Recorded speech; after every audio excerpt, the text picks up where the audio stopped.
दरअसल बीपीएससी की परीक्षा का यहां पर विरोध किया जा रहा है। शिक्षकों को परीक्षा से दूर रखने की मांग की जा रही है, यानी कि बार बार एग्जाम लेना शिक्षकों का अपमान है। ऐसा शिक्षक कह रहे हैं कि बार बार वो परीक्षा क्यों दें, बिना शर्त राज्यकर्मी का दर्जा देने की भी मांग ये शिक्षक कर रहे हैं। और इसी को लेकर तमाम माध्यमिक शिक्षक संघ आज सड़कों पर उतर रहा है। शिक्षकों की अलग से परीक्षा हो, जो पास करे उन्हें शैक्षणिक कार्य में लगाया जाए, और जो 3 बार में पास नहीं करें उनसे गैर शैक्षणिक कार्य लिया जाए। शिक्षक नेताओं ने सरकार को चेतावनी दी है कि वो सदन से लेकर सड़क तक अपनी लड़ाई लड़ेंगे। जल्द ही पटना में बड़े आंदोलन की भी बात शिक्षक नेता कह रहे हैं।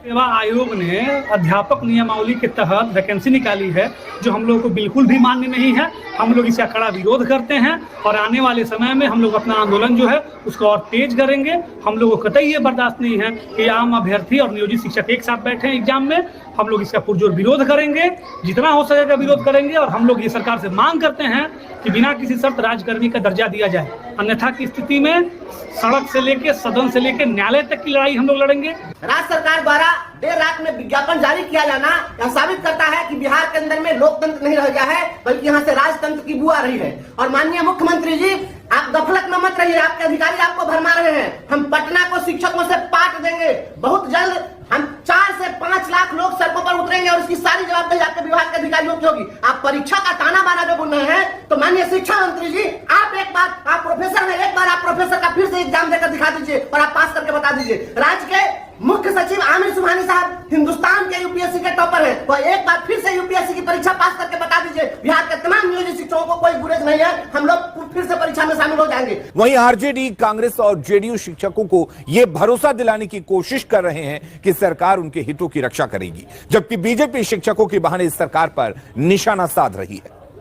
कांग्रेस पार्टी ने शिक्षकों की ज्यादातर मांगों का समर्थन किया है और हमारे जो प्रदेश अध्यक्ष जी हैं डॉक्टर अखिलेश प्रसाद सिंह जी, जो सांसद भी हैं राज्यसभा, खुद शिक्षक हैं, तो वो लगातार इस मुद्दे पर बातचीत कर रहे हैं। उन्होंने मुख्यमंत्री जी से भी पहल करने को कहा है, उनसे अनुरोध किया है। और हमें विश्वास है कि सरकार निश्चित तौर पर, हम गठबंधन के सहयोगी हैं, हमारे विचार से सहमत होगी। बिहार की सरकार ने हमेशा शिक्षकों के हित में ही फैसला लिया है। आयोग के माध्यम से परीक्षा करवाना, सबको सरकारी कर्मचारी का दर्जा देना, अन्य कई सुविधाएं देना, सब शिक्षकों के हित में ही है। शिक्षक अभ्यर्थी बिहार की पूंजी है। हमारे शिक्षक भाइयों को, गुरुजनों को जो भी मिलेगा वो नीतीश तेजस्वी की सरकार में ही मिलेगा।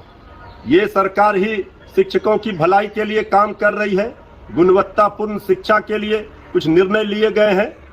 हर मांग को शिक्षकों की मानी जाएगी, थोड़ा धैर्य रखें। बिहार के शिक्षकों को या शिक्षक अभ्यर्थियों को चाचा भतीजे की जोड़ी ने इतना परेशान कर दिया है कि अब वो लोग सड़कों पर उतरने के लिए मजबूर हो चुके हैं।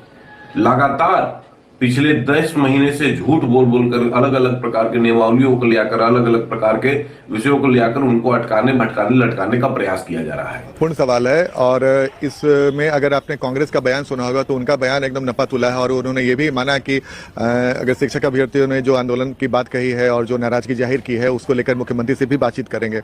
लेकिन जेडीयू और आरजेडी नपे तुले शब्दों में बयान दे रही है, बीजेपी निशाना साध रही है, बिल्कुल सही है। लेकिन माले की तरफ से जबरदस्त विरोध हो रहा है और माले के जो विधायक संदीप सौरभ, उन्होंने इस पूरे मामले पर आंदोलन की बात तक कही और कही कि 7 पार्टियों का गठबंधन की सरकार है, तो 7 पार्टियों को मिलने का नीतीश कुमार मौका दे और इस बारे में बातचीत करें। तो जाहिर सी बात है, शिक्षक अभ्यर्थियों का मामला धीरे धीरे तूल पकड़ता जा रहा है और आंदोलन की भी बात अब सामने आने लगी है। चूंकि माले के नेता जिस तरीके से मुखर होकर इस पूरे मामले पर आगे बढ़ रहे हैं, तो वो सरकार के लिए चिंता की बात हो सकती है। अब इस पूरे मामले पर जब सरकार ने ही विज्ञापन निकाल दिया है तो सरकार बैकफुट पर जाएगी, फिलहाल ऐसा नहीं लगता है। लोकसभा चुनाव का भी समय धीरे धीरे आने वाला है और जब भी चुनाव रहता है तो हमने देखा है कि कई सारे ऐसे मुद्दे हैं जिसको लेकर आंदोलन तेज हो जाते हैं। तो शिक्षक अभ्यर्थियों का ये चेतावनी और आंदोलन की धमकी कहीं न कहीं सरकार के लिए परेशानी का सबब बन सकती है और खासकर माले के तेवर से सरकार के लिए फिलहाल परेशानी दिख सकती है। दिलचस्प होगा कि 7 पार्टियों के समर्थन से सरकार चल रही है और सरकार से अगर मुख्यमंत्री मिलने का समय देते हैं, 7 पार्टियों के जो भी लोग हैं, जो माले ने डिमांड किया है, मुख्यमंत्री मिलने का समय देते हैं या नहीं देते हैं, और मुख्यमंत्री अगर मिलते हैं तो इस पूरे मामले पर मुख्यमंत्री का तर्क क्या रहता है, सरकार का रुख क्या रहता है, ये भी देखना दिलचस्प होगा।